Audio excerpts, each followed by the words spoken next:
AD 637 ഖലീഫ Umar Jerusalem പിടിച്ചടക്കിയപ്പോൾ ഖലീഫ ഉമർ അവിടുത്തെ ക്രിസ്ത്യാനിയായ ബിഷപ്പിനോട് ചോദിച്ചു, സലോമോൻ രാജാവ് പണിഞ്ഞൊരു പള്ളിയുണ്ട്, ക്ഷേത്രമുണ്ടല്ലോ, അതെവിടെയാണ്? അത് പറഞ്ഞ് ഈ മലയുടെ മുകളിലാന്ന് പറഞ്ഞു. ഖലീഫ ഉമർ നടന്ന് മലമുകളിലെത്തിയപ്പം ക്രിസ്ത്യാനികൾ അതിനൊരു വേസ്റ്റ് ഡമ്പായിട്ട് ഉപയോഗിച്ചിരിക്കുകയാണ് ഈ സലോമോൻ്റെ ദേവാലയം. ഖലീഫ ഉമർ പറഞ്ഞു, ഇത് ശരിയല്ല, നമുക്കിത് പുതുക്കി പണിയണം. ഖലീഫ ഉമറും പട്ടാളക്കാരുടെ കൂടി ആ മുസ്ലിം യഹൂദന്മാരുടെ സിനഗോഗിനകത്തുനിന്ന് വേസ്റ്റെല്ലാം പറക്കി മാറ്റി. കുറച്ച് കഴിഞ്ഞപ്പോൾ ഖലീഫ ഉമറും തുണിയൊക്കെ ചുറ്റിക്കെട്ടി ഈ വേസ്റ്റ് മാറ്റാൻ തുടങ്ങി. അല്പം കഴിഞ്ഞപ്പോൾ വാങ്ക് വിളിച്ചപ്പോൾ ഖലീഫ ഉമർ പറഞ്ഞു, ഞാൻ താഴെ പോയി നിസ്കരിച്ചിട്ട് വരാം. അപ്പോൾ ക്രിസ്ത്യാനിയായ ബിഷപ്പ് പറഞ്ഞു, അതിൻ്റെ ആവശ്യമില്ലല്ലോ, ഇവിടെ അങ്ങ് നിസ്കരിച്ചൂടെ? ഖലീഫ പറഞ്ഞത് ശരിയല്ല, ഞാനിവിടെ നിസ്കരിച്ചാൽ നാളെ മുസ്ലിങ്ങൾ പറയും ഖലീഫ നിസ്കരിച്ച സ്ഥലം ഇത് മുസ്ലിം മോസ്ക് ആവണമെന്ന് പറയും.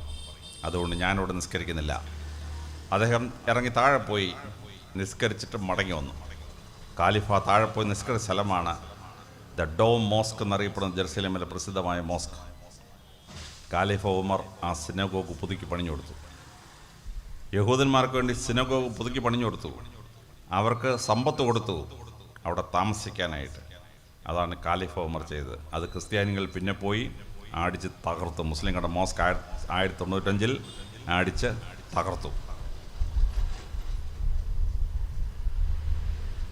ബാഗ്ദാദ് പട്ടണത്തിൻ്റെ നടുക്ക് ഒരു ക്രിസ്ത്യൻ സ്ത്രീയുടെ ഒരു വീടുണ്ടായിരുന്നു. അപ്പോൾ ജംഗ്ഷനിൽ പള്ളി പണിയണം. ആ സ്ത്രീയോട് വസ്തു വിൽക്കുന്നോന്ന് ചോദിച്ചു. ആ സ്ത്രീ പറഞ്ഞ വസ്തു വിൽക്കുന്നില്ല എന്ന് പറഞ്ഞു.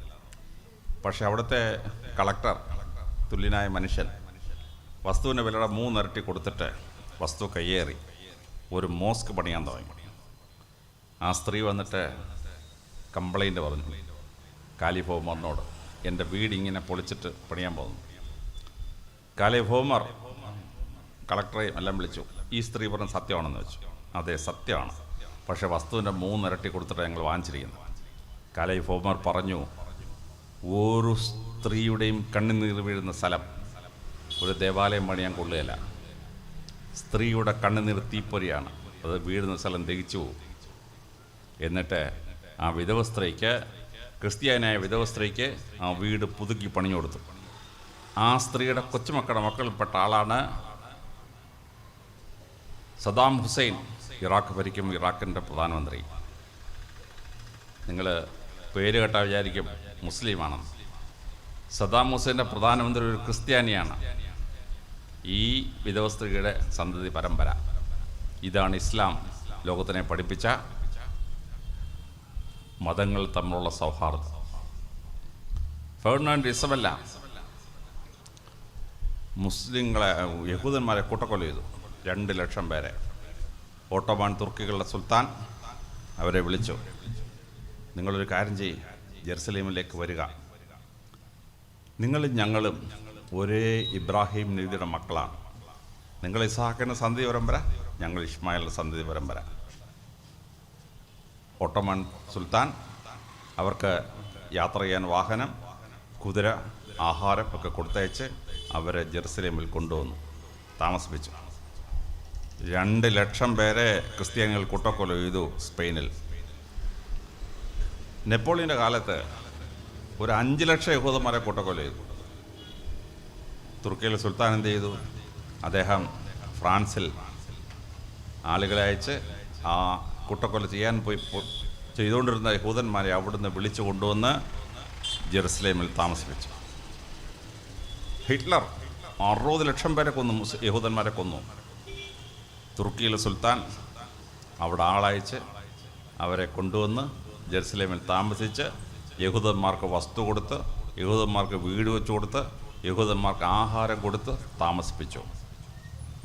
ആ നന്ദികെട്ട യഹൂദൻ അവനെ കൂട്ടക്കൊല ചെയ്ത ക്രിസ്ത്യാനികളുടെ അമേരിക്കക്കാരുടെ ആയുധം വാങ്ങിച്ചിട്ട് ഈ മുസ്ലിങ്ങളെ കൂട്ടക്കൊല ചെയ്യാണ്. അവർക്ക് താമസസ്ഥലവും ചോറും കൊടുത്തിട്ട് അവിടെ താമസിപ്പിച്ച ഈ മുസ്ലിമിനെയാണ് ഇപ്പോൾ അവൻ്റെ ശത്രു നമ്പർ 1.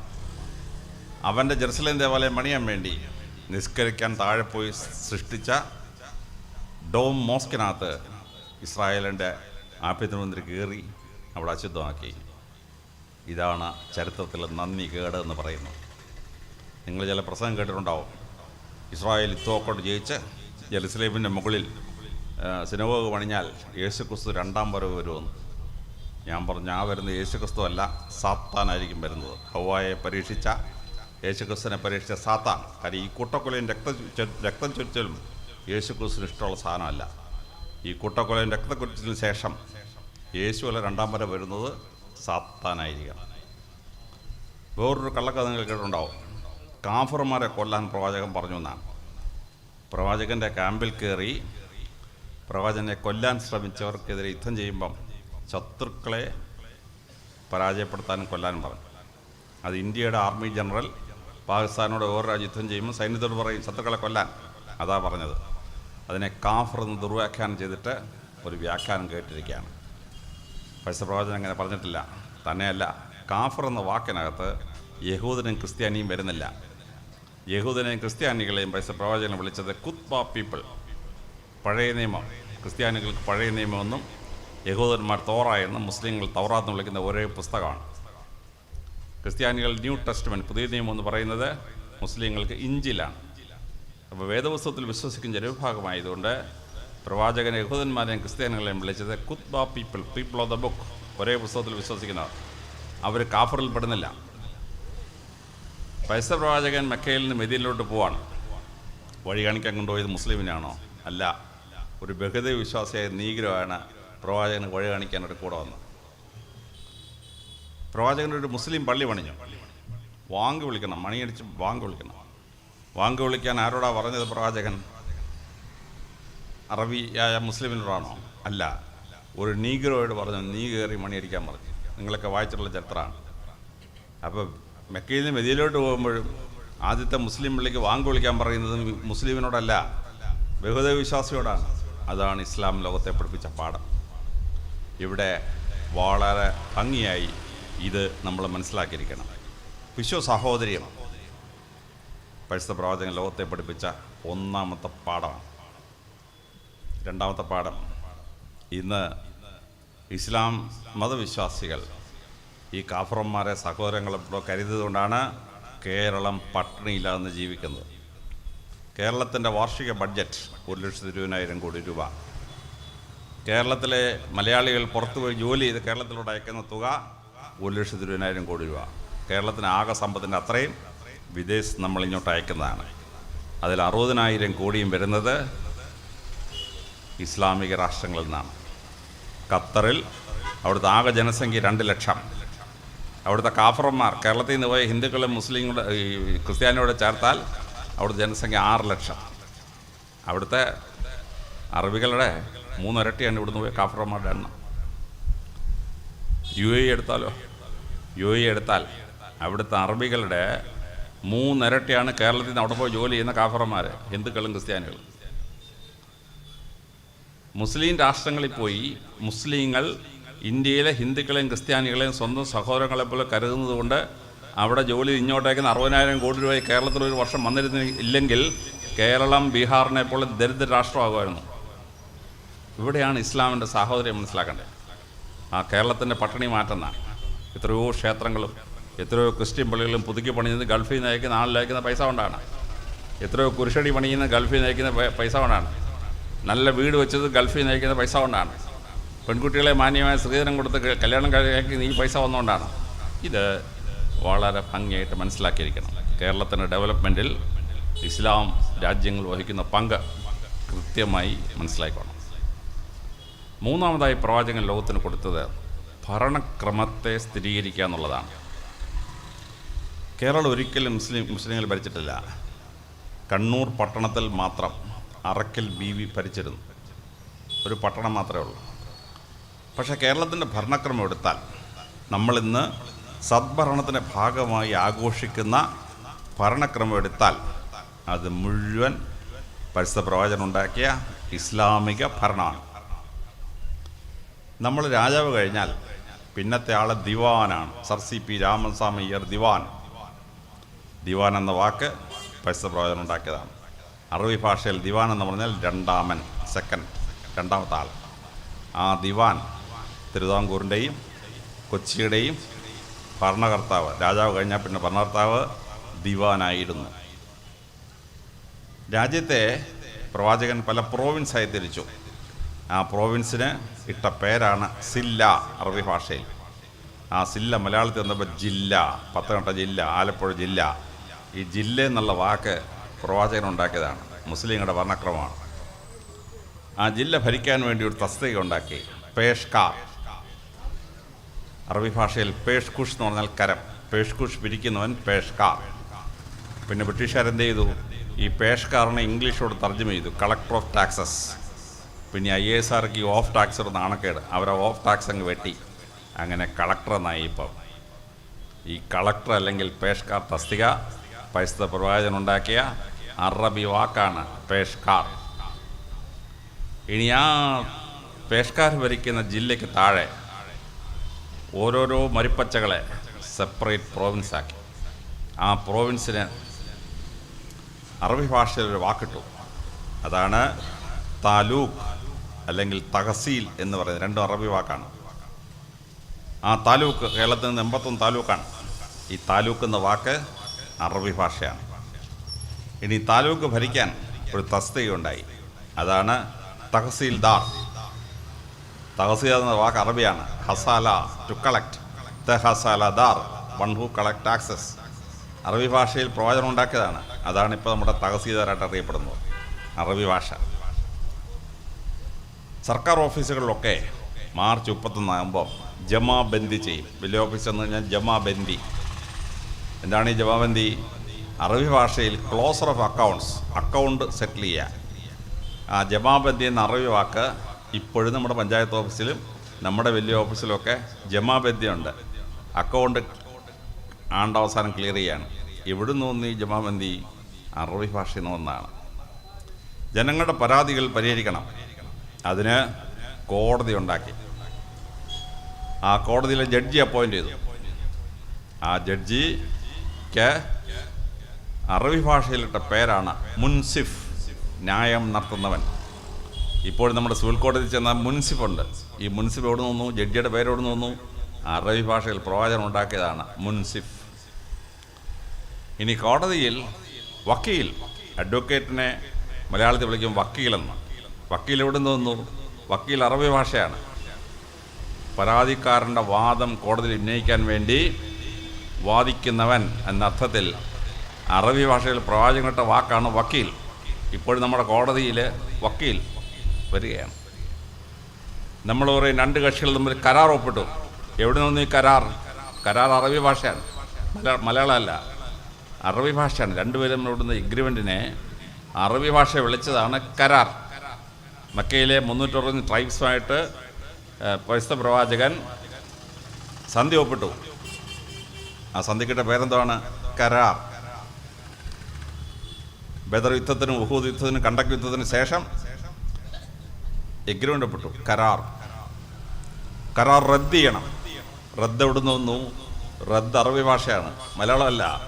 കരാർ റദ്ദ് ചെയ്യുക അറബി ഭാഷയാണ്. ഞാൻ ഈ ഉദാഹരണം പറഞ്ഞതെന്ന് വെച്ചാൽ, കേരളം ഒരിക്കലും മുസ്ലിങ്ങൾ ഭരിച്ചിട്ടില്ല. പക്ഷേ കേരളത്തിലെ ഭരണക്രമം മുഴുവൻ പ്രവാചകൻ ഉണ്ടാക്കിയ, അറബി ദേശത്തുണ്ടാക്കിയ ഭരണക്രമമാണ്. നമ്മുടെ ഭരണവും നമ്മുടെ ഓഫീസും നമ്മുടെ കോടതിയും വക്കീലും പഞ്ചായത്ത് ഓഫീസിലും വലിയ ഓഫീസിലെ ജമാബന്ദിയും ഇതെല്ലാം ഇസ്ലാമാണ്. അപ്പോൾ നമ്മുടെ ഭരണക്രമം നന്നായെങ്കിലേ നമുക്ക് ജനങ്ങൾക്ക് നീതി കിട്ടൂ.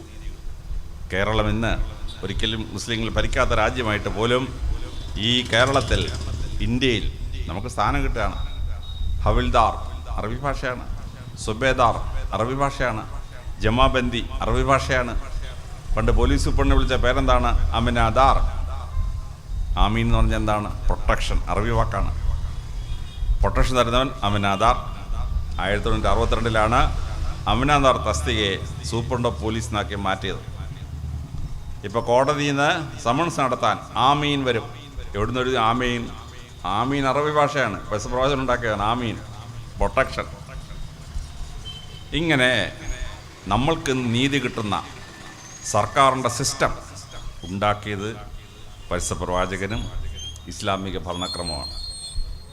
നീതിയുള്ളൊരു ഭരണം നടത്താനുള്ള ഭരണക്രമം ഇസ്ലാമിൻ്റെ സംഭാവനയാണ്. നാലാമതായി പ്രവാചകൻ ചെയ്തത് കർഷക വ്യവസ്ഥയെ സംരക്ഷിക്കുന്ന ഒരു നിയമമാണ്.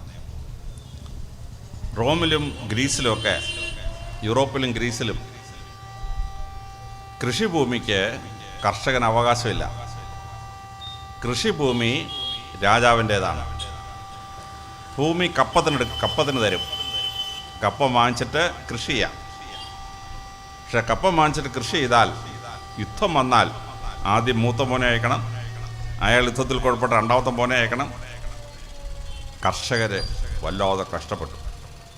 ഭൂമിയുടെ ഉടമസ്ഥാവകാശം കിട്ടുകയില്ല. ഈ കൃഷി ചെയ്യാനുള്ള അവകാശത്തിന് വേണ്ടി മക്കൾ കൊല്ലപ്പെട്ടുകൊണ്ടിരിക്കുകയാണ്.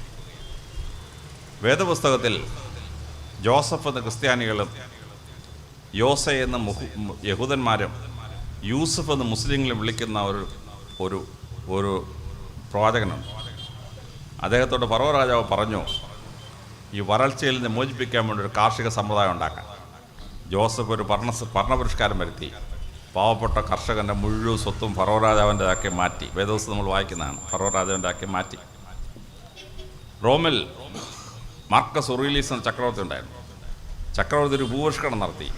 ഭൂപരിഷ്കരണം കഴിഞ്ഞപ്പോഴത്തേന് രാജ്യത്തിലെ മുഴുവൻ കൃഷിഭൂമിയും സീസറിൻ്റെ വകയായി, ചക്രവർത്തിയുടെ വകയായി. ഒരവകാശമില്ല. പരസ്യപ്രവാചകൻ ഈ നിയമം മാറ്റി. ആരാണോ ഭൂമി കൃഷി ചെയ്യുന്നത് അവൻ്റേതാണ് ആ ഭൂമി. അവൻ ടാക്സ് അടയ്ക്കണം, പാട്ടം അടയ്ക്കണം. പക്ഷേ ഭൂമി അവൻ്റേതാണ്, രാജാവിൻ്റേതല്ല. അവിടെ കൃഷി ചെയ്യാൻ സമ്മതിക്കുന്നത് കൊണ്ട് അവൻ്റെ മക്കളെ യുദ്ധത്തിൽ നിന്ന് വിടണ്ട. ഇസ്ലാം എന്ത് ചെയ്തു? ശമ്പളം കൊടുത്ത് ട്രെയിൻ ചെയ്ത് സോൾജേഴ്സിനെ ഉണ്ടാക്കി, പട്ടാളക്കാരെ ഉണ്ടാക്കി.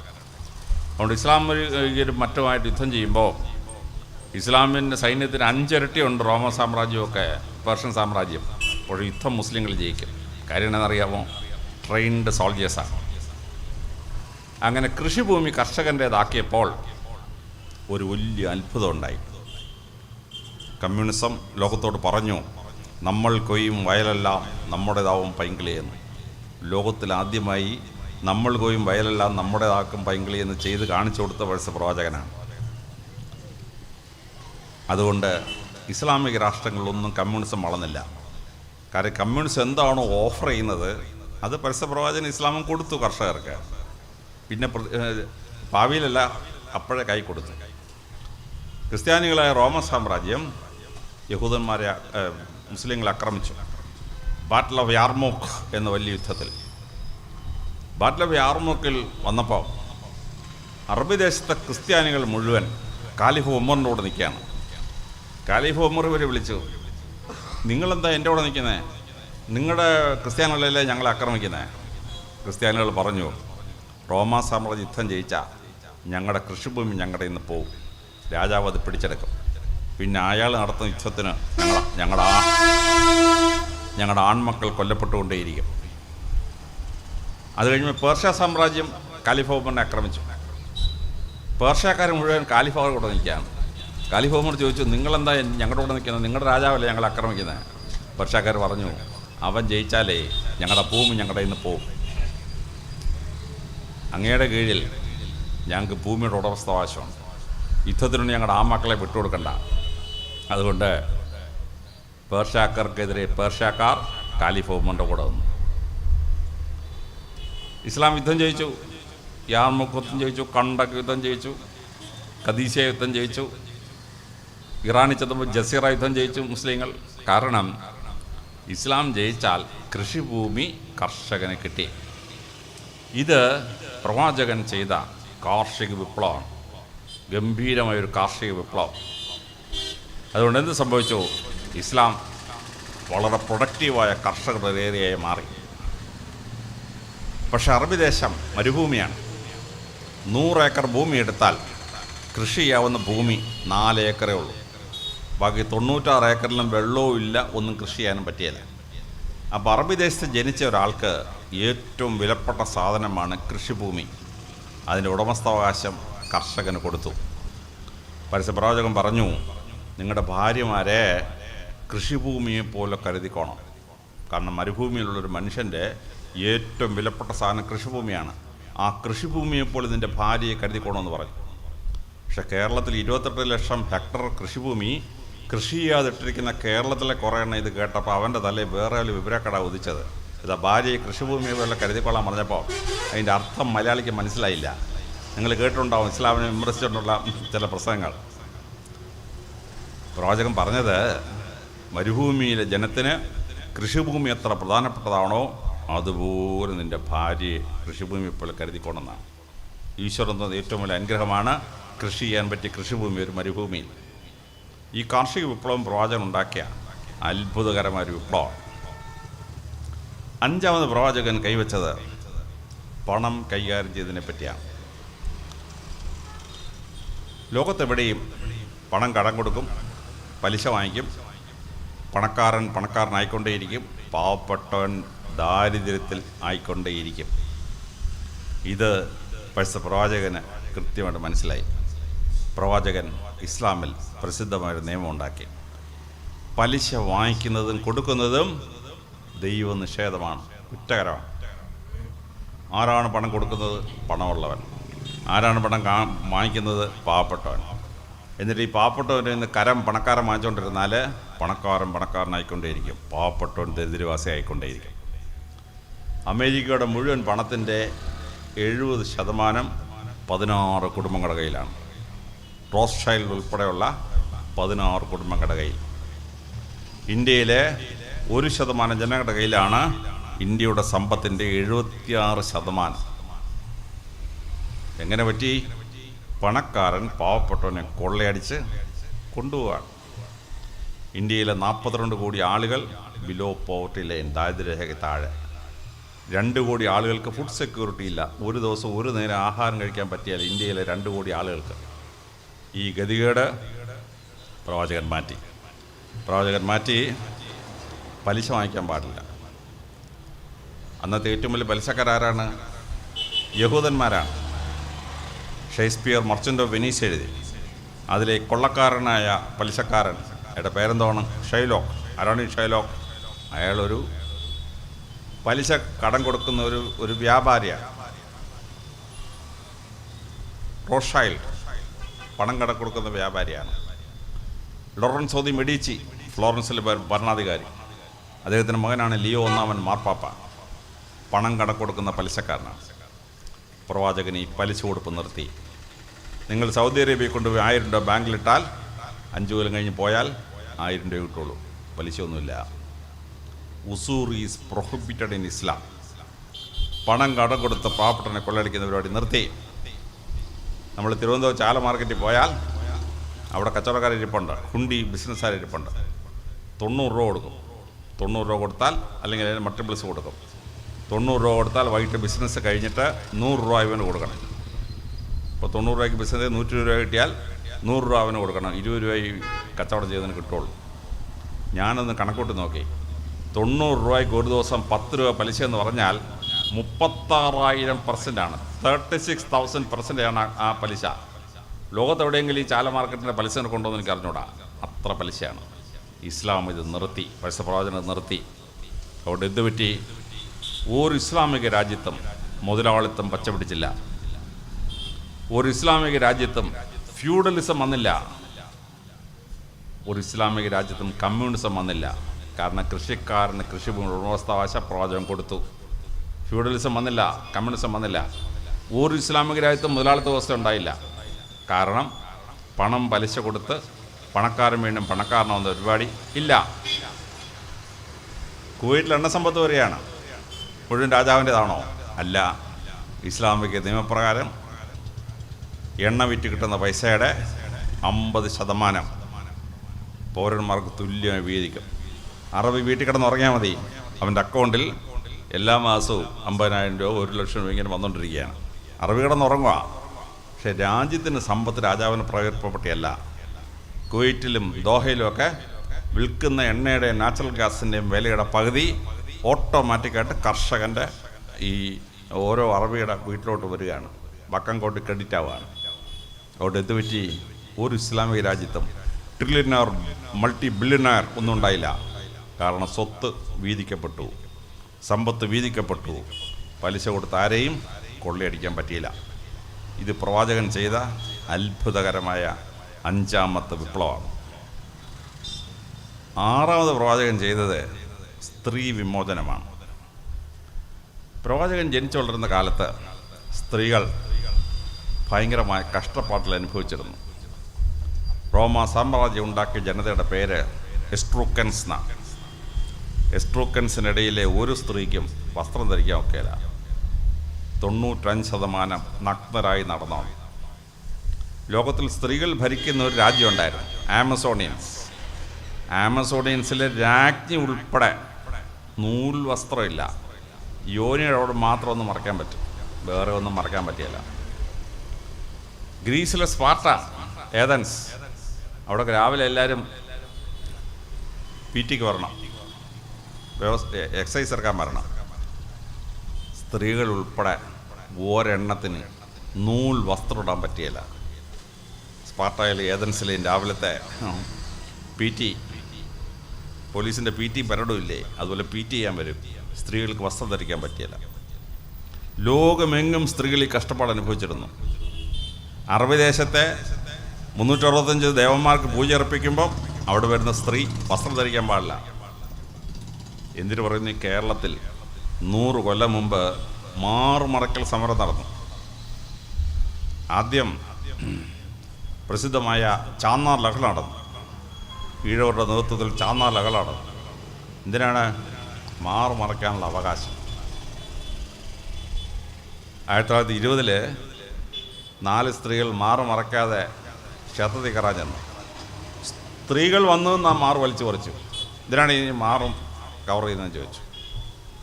മാറ് നെഞ്ചത്ത് കൊണ്ടു നടക്കുന്നതിന് മുലക്കരം അടയ്ക്കണം. ഒരു പുരുഷന് 3 ഭാര്യമാരുണ്ടെങ്കിൽ 6 മുലക്കരം അടയ്ക്കണം. മനുഷ്യന് മുല കൊടുത്ത് മക്കളെ വളർത്തുന്നൊരു അമ്മ ആ മുല കൊടുക്കാനുള്ള മുല കൊണ്ടു നടക്കുന്നതിന് കരമടയ്ക്കണം. അതായിരുന്നു ഇവിടുത്തെ അവസ്ഥ. പ്രവാചകൻ പറഞ്ഞു, കണ്ണുകളും കാൽപാദം ഒഴിച്ച് ബാക്കി മുഴുവൻ ശരീരവും നിങ്ങൾക്ക് മറയ്ക്കാം. പർദ്ദ ഇട്ടിട്ട് അങ്ങോട്ട് മറച്ചു കൊടുത്തു. ടിപ്പു സുൽത്താൻ സൈന്യവുമായി മലപ്പുറം വഴി പാസ് ചെയ്യാം. അപ്പോൾ ഈ മാറ് മറക്കാതെ സ്ത്രീകൾ നടക്കുകയാണ്. പട്ടാളക്കാരില്ലേ ഇടയ്ക്കിടയ്ക്ക് സ്ത്രീകളുടെ മാറ കയറി പിടിക്കാൻ തുടങ്ങി. അത് ടിപ്പുവിൻ്റെ അടുത്ത് റിപ്പോർട്ട് ചെയ്തു. ടിപ്പു പറഞ്ഞു, മുഴുവൻ സ്ത്രീകൾ മാറ മറച്ചോളാൻ പറഞ്ഞു. മാറ മറച്ച സ്ത്രീകളെ മുഴുവൻ ഹിന്ദുമതത്തിൽ നിന്ന് പുറത്താക്കി. സ്ത്രീകൾ എന്ത് ചെയ്തു? അവർ ഇസ്ലാം മതം സ്വീകരിച്ചു. മലപ്പുറം ജില്ലയിൽ ഇസ്ലാം വളരുന്ന പ്രധാന കാരണങ്ങളൊന്നും ഈ ഒരു നിയമമായിരുന്നു.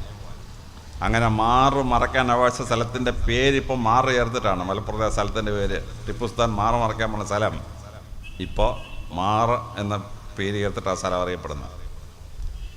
ഇവിടെ പ്രവാചകൻ ചെയ്തത് അത്ഭുതകരമായൊരു നിയമമായിരുന്നു. സ്ത്രീകൾക്ക് ശരീരം മറയ്ക്കാൻ അവകാശം കൊടുത്തു. സ്ത്രീകൾ ഈ മരുഭൂമി കൂടെ നടക്കുമ്പോൾ കാറ്റടിച്ച് ഈ മണൽ തരികൾ ഇങ്ങനെ സ്ത്രീകളുടെ തലമുടി കടയെ കയറും. കേരളത്തിൽ നമുക്ക് കുളിക്കാം, വെള്ളമുണ്ട്. മരുഭൂമി വെള്ളമുണ്ടോ? ഇല്ല. അപ്പോൾ സ്ത്രീകൾ വല്ലയിടത്തും പോയിട്ട് തിരിച്ചു വന്നു കഴിഞ്ഞാൽ ഉടനെ ചീപ്പെടുത്ത് വെച്ച് 2 മണിക്കൂർ പണിയാണ് ഈ തലമുടി കിടക്കുന്ന ഈ മണ്ണും മണലും മാറ്റുക എന്ന് പറയുന്നത്. ഭയങ്കര പണിയാണ്. പുരുഷന്മാർ സ്ത്രീയെ പറ്റിക്കാൻ വേണ്ടി ചെയ്തൊരു പരിപാടിയാണ് ഈ തലമുടി സൗന്ദര്യം ഉണ്ടാക്കുന്നത്. കറത്തിരേണ്ട ഒരു വേസ്റ്റ് പ്രോഡക്റ്റാണ് ഈ തലമുടി. അതുകൊണ്ട് വല്ല സൗന്ദര്യം ഏതെങ്കിലും സ്ത്രീക്ക് ഉണ്ടാവുമോ? ഒരു സൗന്ദര്യമില്ല. എന്തിനാണ് ഈ പുരുഷന്മാർ സ്ത്രീയെ കൊണ്ട് തലമുടി വളർത്തിച്ചത്? അത് അനുസരണം കെട്ട സ്ത്രീകളെ അനുസരിപ്പിക്കാൻ വേണ്ടിയാണ്. ദുശാസനൻ പാഞ്ചാലി വിരട്ടി നോക്കി, ഒരുതപ്പെട്ട വെട്ടൊന്നും പറ്റിയില്ല. ദുശാസനം കയറി പാഞ്ചാലിയുടെ തലമുടി കയറി പിടിച്ചു. പിന്നെ പാഞ്ചാലി കീഴടങ്ങിപ്പോയി. അപ്പോൾ അനുസരണമില്ലാത്ത ഭാര്യയെ അനുസരിപ്പിക്കാൻ വേണ്ടി പുരുഷൻ ബോധപൂർവ്വം ഉണ്ടാക്കിയൊരു കള്ളമാണ്, നിൻ്റെ തലമുടി നീട്ടി വളർത്തിയാൽ നിനക്ക് സൗന്ദര്യം ഉണ്ടാവുമെന്ന്. എണ്ണക്കം നീലബൃങ്കാതി എണ്ണയ്ക്കൊക്കെ നല്ല സെയിൽസാണ്. എനിക്കാണ് ഈ കുന്തം 21 ദിവസം വളർന്നാൽ പിന്നെ എൻ്റെയൊക്കെ അപ്പോഴേ പനി വരും. 3 ആഴ്ച കൊടുക്കുമ്പോൾ തലമുടി വെട്ടിക്കൊണ്ടേയിരിക്കും. ഞാൻ ഈശ്വരനോട് പ്രാർത്ഥിച്ച പല പ്രാർത്ഥനയും ഈശ്വരൻ ഇതുവരെ കേൾക്കാത്തൊരു പ്രാർത്ഥനയുണ്ട്. എൻ്റെ തലയും വളരുന്ന ഈ മുഴുവൻ തലമുടി എൻ്റെ ഭാര്യയുടെ തലയില്ലെങ്കിൽ വളരട്ടെ എന്ന് ഞാൻ പ്രാർത്ഥിച്ചു നോക്കി. ഒരു രക്ഷയില്ല, ഇത് രക്ഷയില്ല. അപ്പോൾ ഈ തലമുടി സ്ത്രീകൾക്ക് ദുരിതം ഉണ്ടാക്കുന്ന ഒന്നാണ്, വേസ്റ്റ് പ്രൊഡക്റ്റാണ് എന്ന് പ്രവാചകൻ മനസ്സിലാക്കി. പ്രവാചകൻ ഒറ്റ ഉത്തരവിട്ടു, സ്ത്രീകൾക്ക് അവരുടെ തല മറയ്ക്കാം. തുണി കൊണ്ട് തല അങ്ങ് മറച്ചു. അപ്പോൾ മരുഭൂമി കൂടെ നടന്നു പോകുമ്പോൾ ഈ മണൽക്കാറ്റിൽ വന്ന തലമുടി കയറി പിന്നെ 2 മണിക്കൂറും തലമുടി ചെയ്യുന്ന പരിപാടി ഇന്ന് സ്ത്രീകൾ ഒഴിവായി. കേശാലങ്കാരത്തിന് സ്ത്രീകൾ പണം ചെലവാക്കേണ്ട ആവശ്യമില്ല. കാർകൂന്തലിനെ വിവരിക്കാത്ത കവികൾ ലോകസാഹിത്യത്തിൽ എവിടെയിലുണ്ടോ? അറബി ഭാഷയിൽ കാർകൂന്തലിനെ വിവരിക്കുന്ന ഒരു കവിയില്ല. കാര്യം കാർകൂന്തലില്ല. കാർകൂന്തൽ മറക്കപ്പെട്ടു. പ്രവാചകൻ്റെ അത്ഭുതകരമായ വിപ്ലവം. ലോകത്തെവിടെയും പെൺകുട്ടികൾക്ക് സ്വത്തവകാശം ഉണ്ടായിരുന്നില്ല. അപ്പൻ സ്വത്ത് വീതിക്കുമ്പം അമ്മക്കൊക്കെ മാത്രമുള്ളതായിരുന്നു സ്വത്ത്. പരിശുദ്ധ പ്രവാചകൻ നിയമം ഉണ്ടാക്കി. ആൺകുട്ടികൾക്ക് എത്ര സ്വത്ത് കിട്ടുമോ അതിൻ്റെ പകുതി പെൺകുട്ടികൾക്ക് അവകാശപ്പെട്ടതാണ്. അപ്പോൾ നിങ്ങൾ പലരും ചോദിക്കും, പകുതിയല്ലേ കൊടുത്തുള്ളൂ എന്ന്. പക്ഷേ അന്ന് വരെ ലോകത്തിൽ സ്ത്രീകൾക്ക് സ്വത്തവകാശമേ ഇല്ല. പ്രവാചകൻ പെൺകുട്ടികൾക്ക് പകുതി സ്വത്ത് കൊടുക്കാൻ പോകും. പക്ഷേ അടുത്ത സ്റ്റെപ്പിൽ പരിപാടി കാണിച്ചു. ലോകമെങ്ങും കല്യാണം കഴിക്കുമ്പം സ്ത്രീയുടെ വീട്ടിൽ നിന്ന് പുരുഷൻ്റെ വീട്ടിലോട്ട് സ്ഥിരം പോയി. പ്രവാചകൻ പറഞ്ഞു, അന്തപ്പണിയിൽ നടക്കില്ല. പെൺകുട്ടിയെ കല്യാണം കഴിക്കുമ്പോൾ പുരുഷൻ അങ്ങോട്ട് മോഹർ കൊടുത്തിട്ട് കല്യാണം കഴിച്ചോണം. മോഹർ കൊടുത്തിട്ട് കഴിയണം. ലോകത്ത് എല്ലായിടത്തും സ്ത്രീയുടെ വീട്ടിൽ നിന്ന് പുരുഷൻ്റെ വീട്ടിലോട്ട് പണം പോയി. അറബി ദേശത്ത് കല്യാണം കഴിക്കുമ്പോൾ പുരുഷൻ്റെ വീട്ടിൽ നിന്ന് സ്ത്രീയുടെ വീട്ടിലോട്ട് പണം പോയി. അപ്പോൾ സ്വത്ത് വീതം പകുതി സ്വത്തപ്പൻ്റെ നിന്ന് കിട്ടും, കല്യാണം കഴിക്കുമ്പോൾ മൊഹറും കൂടെ കിട്ടും. ഇത് രണ്ടും കൂടെ കിട്ടുമ്പം ആൺകുട്ടിയൊക്കെ കൂടുതൽ സ്വത്ത് പെൺകുട്ടിക്കായി. വിപ്ലവകരമായ മാറ്റമാണ്.